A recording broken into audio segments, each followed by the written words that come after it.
what if I want to apply all the positive values to one color in the entire table and not just at one measure, right?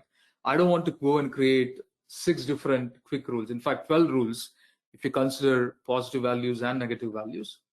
So Inforiver allows you to do that. It doesn't come under conditional formatting. You have to go to the section called display.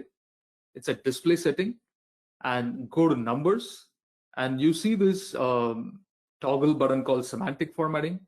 Turn this on, and by default it may give you this green color. I prefer to work with neutral colors here. And you can not only change the color, but you can also change the format. For example, negative values, I don't want to be in this format. I want curly parentheses.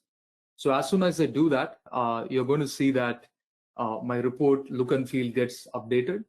And again, it doesn't come under conditional formatting. This setting alone, it comes under display.